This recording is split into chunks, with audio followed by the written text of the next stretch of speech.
السلام علیکم ورحمۃ اللہ وبرکاتہ۔ بسم اللہ الرحمن الرحیم۔ الحمد للہ رب العالمین والصلاة والسلام علی خاتم النبیین نبینا محمد وعلی آلہ وصحبہ اجمعین ومن تبعہم بإحسان الی یوم الدین وبعد۔ معزز ناظرین کرام، اللہ کے فضل و کرم سے ہم لوگ احکام رمضان نامی کتاب جو شیخ ابو زید ضمیر حفظہ اللہ کی ہے، اس کے دروس کو مسلسل لے رہے ہیں۔ اس سے پہلے جو درس ہم لے رہے تھے وہ باب نمبر 21 تھا، قنوت وتر کے نام سے، چیپٹر نمبر 21۔ اس میں دو بحثیں ہم لے چکے تھے، قنوت وتر رکوع سے پہلے ہے یا رکوع کے بعد، اور دوسرا دعائے قنوت کیا پڑھی جائے گی۔ یہ دو بحثیں ہم لوگ جو ہے الحمدللہ اس چیپٹر میں لے چکے ہیں۔ ہمارا چیپٹر وہی 21 ہی ہے، اس میں اگلے کچھ مسائل ہیں جو انشاءاللہ العزیز آج کے درس میں آئیں گے۔ وہ مسائل ہیں دعائے قنوت میں ہاتھ اٹھانا، مقتدی آمین کب کہیں گے، اور دعائے قنوت پڑھنے والے کے لیے بعض ہدایات جو ہے، اور پھر کیا دعائے قنوت واجب ہے، اور قنوت وتر پر مداومت اور ہمیشگی برتی جائے گی یا کبھی قنوت چھوڑ بھی دیا جائے گا۔ یہ 5 مسائل انشاءاللہ العزیز ہم لوگ دھیرے دھیرے جو ہے پڑھتے ہوئے سمجھتے ہوئے چلیں گے۔ اللہ تعالی ہم سب کو علم کی سمجھ عطا فرمائے، علم نافع عطا فرمائے۔ اللہ تعالی ہمیں کتاب و سنت کا پابند بنائے۔ دعائے قنوت میں ہاتھ اٹھانا، یہاں ایک مسئلہ قنوت وتر میں دعا کے لیے دونوں ہاتھ اٹھانے کا بھی ہے۔ ہاتھ اٹھایا جائے گا یا نہیں، اس میں بڑا اختلاف ہوتا ہے۔ لوگ نہیں ہاتھ نہیں اٹھائیں گے، اللہ اکبر کہہ کر کے پھر ہاتھ کو باندھ لیں گے اور دعا کر لیں گے۔ کچھ لوگ ہاتھ بھی نہیں اٹھاتے ہیں، بس ایسے ہی دعا کر لیں گے، ہاتھ باندھے باندھے ہی دعا کر لیں گے۔ تو یہ ایک بڑا عجیب غریب مسئلہ ہے، اور اس پر لوگ ایسی بحث و تکرار کرتے ہیں کہ جو سمجھ کے باہر ہو جاتی ہے۔ وہ لوگ بھی بولتے ہیں جن کے پاس علم نہیں ہوتا ہے۔ اس لیے کبھی بھی شرعی مسئلے میں بغیر علم کی گفتگو کرنا، بغیر دلیل کی گفتگو کرنا، یہ اہل ایمان کا کام نہیں ہے، ان کا شیوا نہیں ہے۔ اگر ہم بغیر دلیل کی گفتگو کرتے ہیں، ہمارے پاس کوئی ثبوت نہیں ہوتا ہے کتاب و سنت سے، تو ہم اللہ اس کے رسول پر جھوٹ باندھتے ہیں، کیونکہ شریعت جو ہمیں دی ہے وہ اللہ اس کے رسول نے ہم کو عطا کی ہے۔ اس شریعت کے ہونے کے لیے، کسی کام کے ثبوت تک پہنچنے کے لیے کتاب و سنت سے دلیل کا ہونا ضروری ہے۔ آئیے دیکھتے ہیں دعائے قنوت میں ہاتھ اٹھانے کا مسئلہ کیا ہے۔ یہاں ایک مسئلہ قنوت وتر میں دعا کے لیے دونوں ہاتھ اٹھانے کا بھی ہے۔ شیخ ابن باز رحمہ اللہ فرماتے ہیں قنوت وتر میں دونوں ہاتھ اٹھانا مشروع ہے، جائز ہے شرعی طور پر، کیونکہ یہ قنوت بھی قنوت نازلہ ہی کی جنس ہے۔ جیسے اللہ کے نبی صلی اللہ علیہ وسلم قنوت نازلہ پڑھتے تھے جب مصیبت آتی تھی اہل ایمان پر، مسلمانوں پر، تو آپ مشرکین کے خلاف بد دعا کرتے، مومنوں کی نجات کے لیے آپ دعا کرتے، اور یہ قنوت آپ رکوع کے بعد کیا کرتے تھے، اپنے دونوں ہاتھوں کو اٹھاتے تھے اور مقتدی پیچھے آمین بھی کہا کرتے تھے۔ اور یہ 5 نمازوں میں اللہ کے نبی صلی اللہ علیہ وسلم کیا کرتے تھے۔ تو یہ قنوت وتر بھی اسی کی ایک جنس ہے۔ یہ رکوع کے بعد بھی کر سکتے ہیں، آپ رکوع کے پہلے بھی کر سکتے ہیں، جیسا کہ مسئلہ گزر چکا ہے۔ شیخ ابن باز رحمہ اللہ فرماتے ہیں قنوت وتر میں دونوں ہاتھ اٹھانا مشروع ہے، شریعت سے ثابت ہے، کیونکہ یہ قنوت بھی قنوت نازلہ ہی کی جنس سے ہے، اور اللہ کے نبی صلی اللہ علیہ وسلم سے ثابت ہے کہ آپ قنوت نازلہ میں دعا کے وقت دونوں ہاتھ اٹھاتے تھے۔ امام بیہقی رحمہ اللہ نے اسے صحیح سند سے روایت کیا ہے۔ یہ حدیث، یہ حوالہ جو ابن باز رحمہ اللہ نے دیا ہے اللہ کے نبی صلی اللہ علیہ وسلم کا کہ قنوت نازلہ میں آپ دونوں ہاتھ اٹھاتے تھے، امام بیہقی رحمہ اللہ کی کتاب میں یہ حدیث صحیح سند سے موجود ہے۔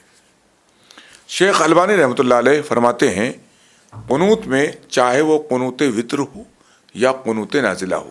قنوت وطر روزانہ جو ہم وطر پڑھتے ہیں اس کی دعا، نازلہ جو کسی مصیبت اور پریشانی کے وقت مسلمانوں کے دعا کی جاتی ہے، دشمنوں کے لیے، اہل سے کفار کے لیے، مشرکین کے لیے بد دعا کی جاتی ہے، اس کو قنوت نازلہ کہا جاتا ہے. کہتے ہیں شیخ البانی رحمۃ اللہ علیہ قنوت میں چاہے وہ قنوت وطر ہو یا قنوت نازلہ، فجر بلکہ 5 نمازوں میں پڑھی جاتی ہے. کون سی؟ وطر، قنوت وطر نہیں، قنوت نازلہ 5 نمازوں میں پڑھی جاتی ہے.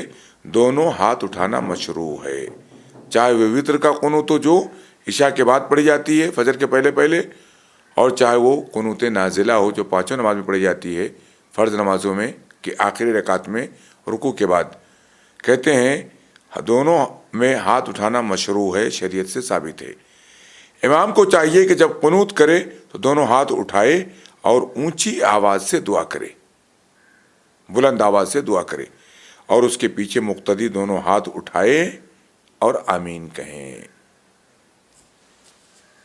بات ختم ہو گئی.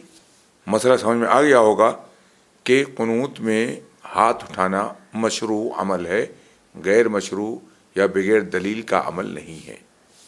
اس لیے ہمیں جب قنوت کرنا چاہیے تو بہتر ہے کہ ہم کیا کریں؟ ہاتھ اٹھائیں اور اللہ سے دعا کریں. مقتدی آمین کب کہیں گے؟ ابھی علامہ البانی رحمۃ اللہ کے قول میں آیا کہ امام کیا کرے؟ اپنے دونوں ہاتھوں کو اٹھائے، اونچی آواز سے دعا کرے، مقتدی پیچھے آمین کہے. مقتدی آمین کہیں گے کب؟ ایک سوال ہمارے سامنے یہ بھی ہے. یہاں یہ بھی معلوم ہو گیا کہ دعائے قنوت جہرن کی جائے، جہرن بلند آواز سے، اور مقتدی اس پر آمین کہیں. لیکن سوال یہ ہے مقتدی کن کلمات پر آمین کہیں گے؟ دعائے قنوت گزر چکی ہے ہمارے سامنے، اس کا جواب ایک روایت میں موجود ہے. ابو حلیمہ معاذ القاری رضی اللہ تعالیٰ عنہ سے روایت ہے کہ انہوں نے اپنی قنوت میں کہا، انہوں نے اپنے قنوت میں کیا کہا؟ اے اللہ بارش رکی ہوئی ہے. جملہ تھا اللہم قحط المطر، دعا اٹھائے، ہاتھ کے لیے، دعا کے لیے ہاتھ اٹھایا اور یہی جملہ کہا اللہم قحط المطر، اے اللہ بارش رکی ہوئی ہے. تو مقتدیوں نے اس پر بھی آمین کہہ دی، حالانکہ دعائیہ جملہ نہیں ہے.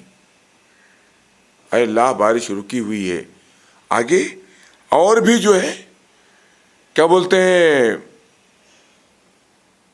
کہنے کا ارادہ رہا ہوگا، لیکن مقتدیوں نے اسی جملے پر آمین کہہ دیا، اے اللہ بارش رکی ہوئی ہے.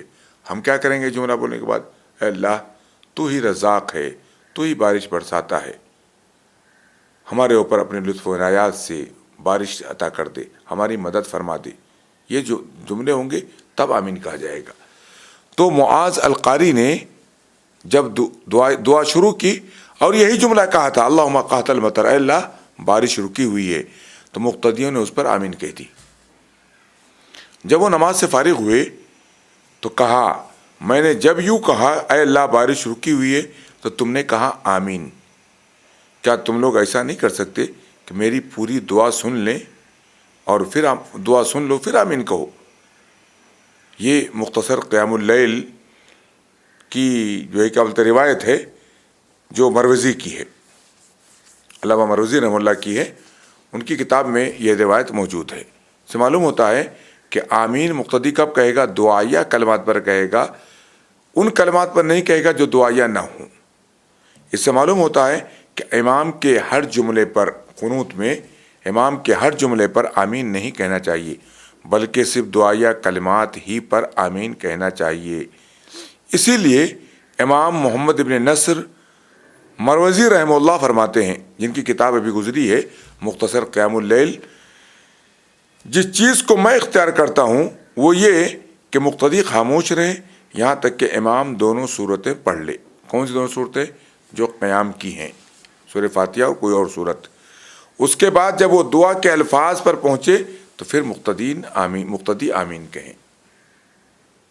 جب وہ دعا شروع کرتے دعا کے الفاظ پر پہنچے تب مقتدی کیا کہیں؟ آمین کہیں.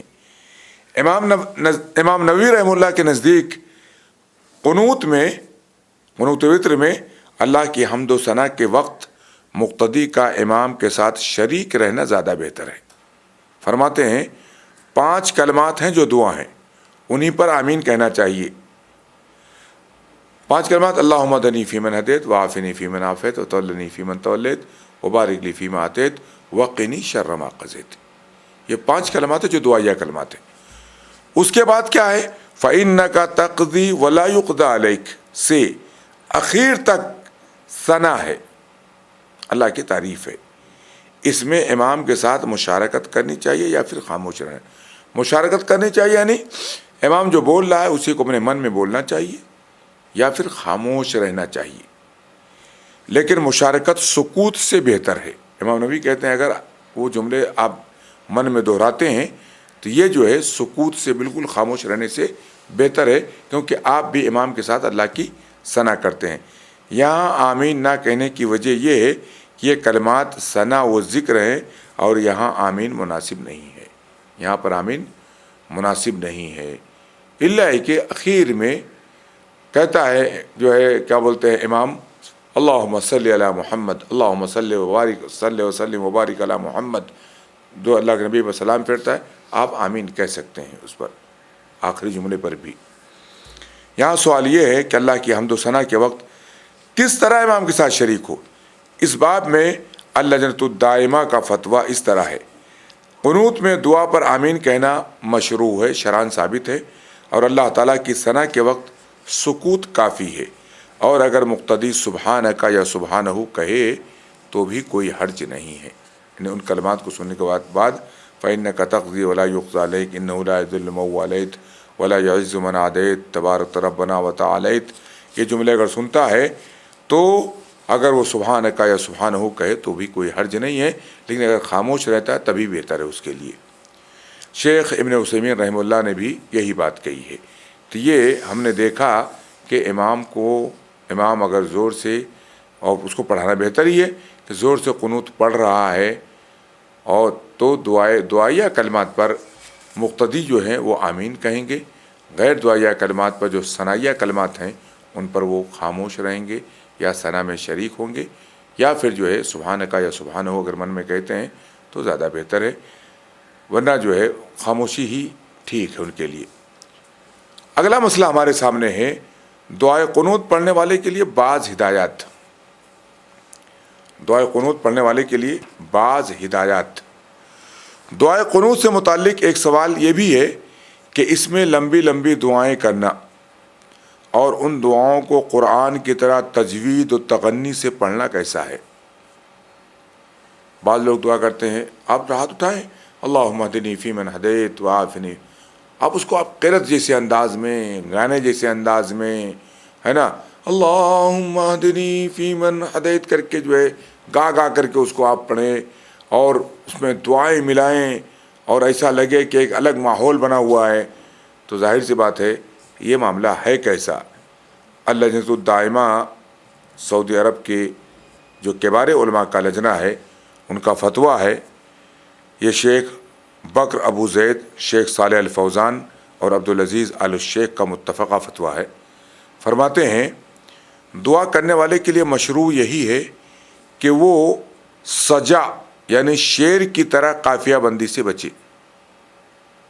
آپ دعا کر رہے ہیں، دعا میں التجا ہوتی ہے، عاجزی ہوتی ہے، انکساری ہوتی ہے، آپ اس کو مقفع مسجع عبارت جس طرح اشعار پڑھے جاتے ہیں، اوزان اس کے ہوتے ہیں، آپ اس طرح اس کو پڑھنے لگیں، اس سے بچنا چاہیے۔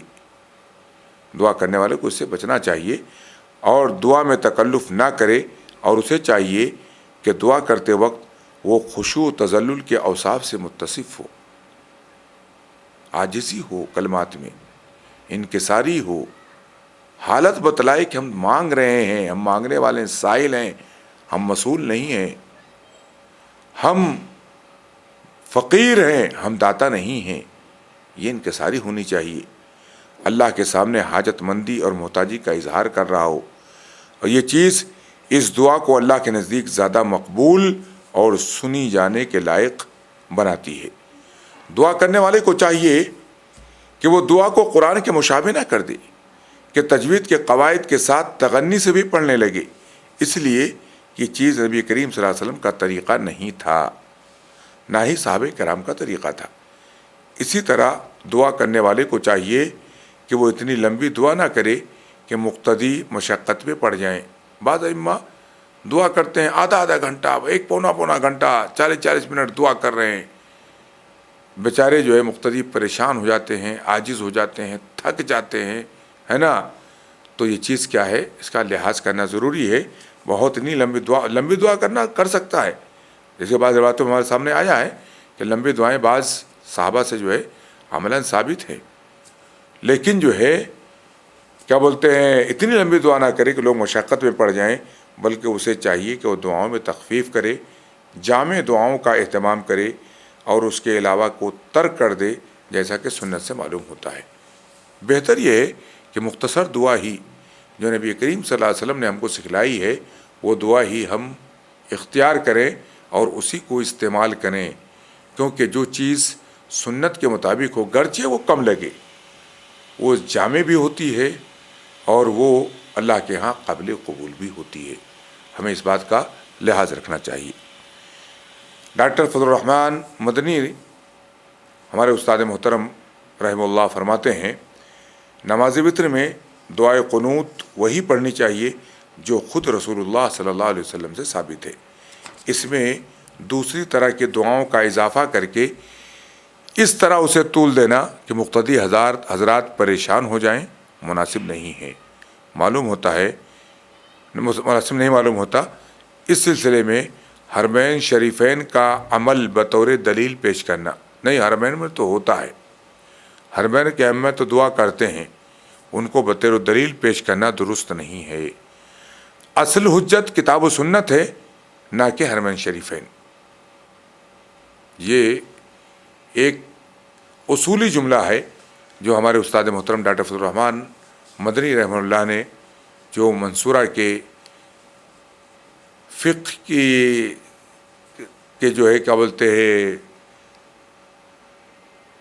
رئیس المفتیان تھے وہاں کے، اور سب سے بڑے پوسٹ پر، افتاء کے پوسٹ پر فائز تھے، ان کا فتویٰ یہ ہے کہ اصول ہمیں کتاب و سنت سے لینا ہے، کسی کے عمل سے نہیں، کسی کے عمل سے نہیں۔ حرمین کا عمل ہمارے لیے اصول حجت نہیں بنے گا الا کہ وہ عمل کتاب و سنت کے مطابق ہو۔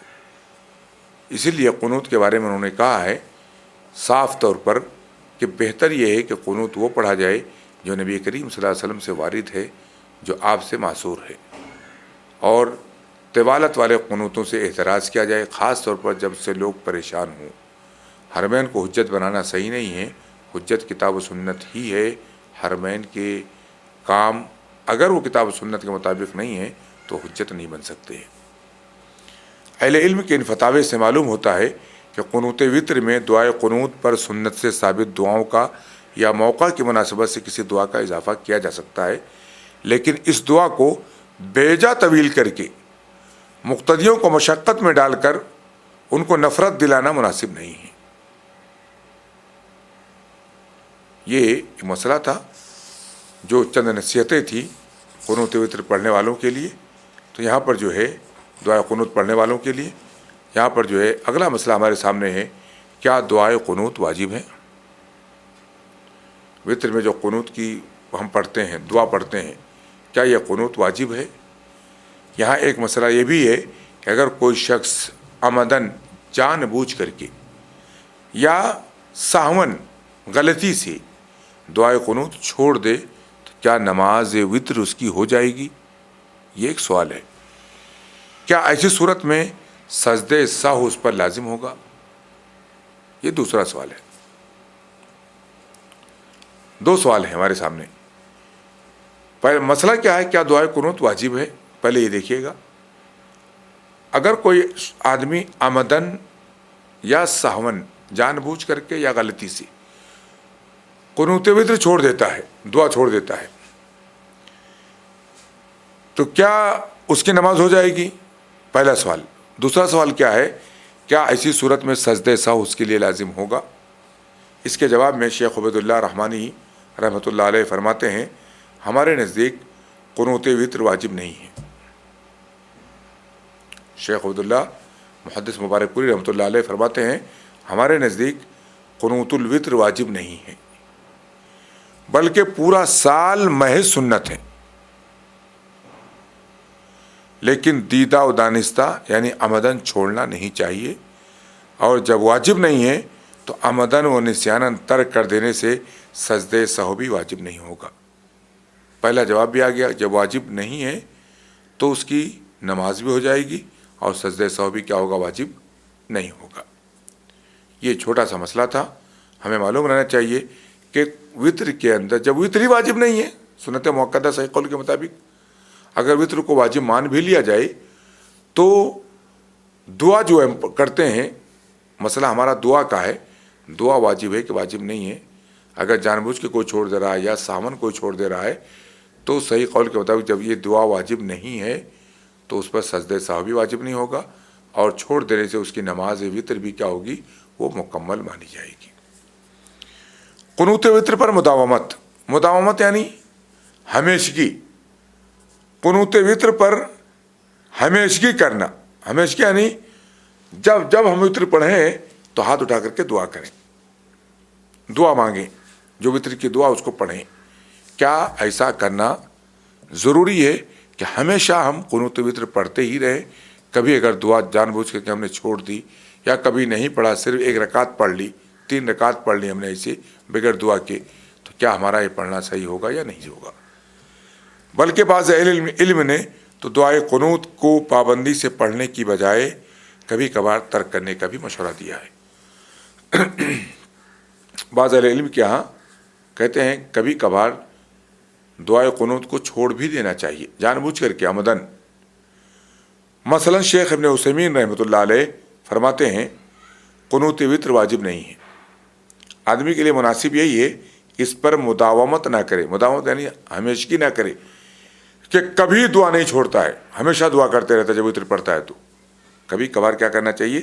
بلکہ قنوت کبھی قنوت کرے کبھی چھوڑ دے، تاکہ اس کو لگے، خود احساس ہو کہ چیز واجب نہیں ہے، اس کے علم میں عملاً یہ چیز داخل رہے۔ شیخ البانی رحمۃ اللہ علیہ فرماتے ہیں جب یہ بات جان لو کہ ہم نے جو یہ کہا کہ اللہ کے رسول صلی اللہ علیہ وسلم کبھی کبھی قنوت کرتے تھے، تو وہ اس لیے کہ جب ہم نے اللہ کے رسول صلی اللہ علیہ وسلم کی وطر سے متعلق احادیث جو کہ بہت ہیں جمع کی، تو ہم نے پایا کہ ان میں اکثر احادیث میں قنوت کا ذکر ہی نہیں ہے۔ یہ علامہ البانی رحمۃ اللہ علیہ جو ابھی قریب کے سب سے بڑے صدی کے محدث گزرے ہیں، اور آج بھی کوئی بھی اگر حوالہ دیتا ہے اہل علم تو ضرور کہتا ہے صححہ الالبانی، ضعفہ الالبانی، حسنہ الالبانی، قواہ الالبانی، کہ علامہ البانی نے اس حدیث کو صحیح کہا یا اس کو ضعیف کہا یا اس کو حسن کہا یا اس کی تقویت کی۔ یہ امام البانی رحمۃ اللہ علیہ کی محدث ہونے پر ایک طریقے سے جو ہے اہل علم کا اجماع ہے۔ کہتے ہیں کہ ہم نے جو حدیثیں جمع کی ہیں اللہ کے نبی صلی اللہ علیہ وسلم کے قنوت وطر کی، ان میں اکثر احادیث میں قنوت کا ذکر ہی نہیں ہے۔ مثلاً حدیث عائشہ ابن عباس وغیرہ، ان احادیث میں حدیث ابی اور اس معنی کی احادیث میں جمع کا تقاضا یہی ہے، یوں کہا جائے کہ اللہ کے رسول صلی اللہ علیہ وسلم نے، اللہ کے رسول کبھی قنوت کرتے تھے اور کبھی اسے ترک بھی کرتے تھے۔ اس لیے کہ اگر آپ کا معمول ہمیشہ قنوت کرنے کا ہوتا تو یہ چیز ان اکثر صحابہ سے مخفی نہ رہتی جنہوں نے آپ کی وطر کی احادیث روایت کی ہیں۔ اس سے یہ بھی معلوم ہوتا ہے کہ قنوت لازم نہیں بلکہ سنت ہے، اور جمہور علماء صحابہ و تابعین اور ان کے بعد کے اہل علم اسی پر ہیں کہ قنوت وطر جو ہے یہ لازم نہیں ہے بلکہ سنت ہے۔ بہرحال قنوت وطر سے متعلق اور بھی مسائل ہیں جنہیں اس موضوع سے متعلق کتب میں تلاش کیا جا سکتا ہے۔ بہت سی کتابیں آپ کو ملیں گی، مسائل رمضان ڈاکٹر فضل الرحمان صاحب کی ہے، اور خود دیگر کتاب الصیام اقبال کیلانی کی ہے نا، عمران ایوب لاہوری کی ہے، اور اس طریقے سے ہمارے یہاں بہت سی کتابیں جو فقہی مسائل پر لکھی گئی ہیں، آپ ان کی طرف رجوع کر سکتے ہیں، اور اس مسئلے کو اور بھی جو مسئلہ آئے اس کو معلوم کر سکتے ہیں۔ آج ہم اسی پر اکتفا کریں گے، اللہ سے علم نافع کی دعا کریں گے۔ رب زدنی علما، وصلی اللہ علی نبینا محمد وعلی آلہ وصحبہ وسلم۔ والسلام علیکم ورحمۃ اللہ وبرکاتہ۔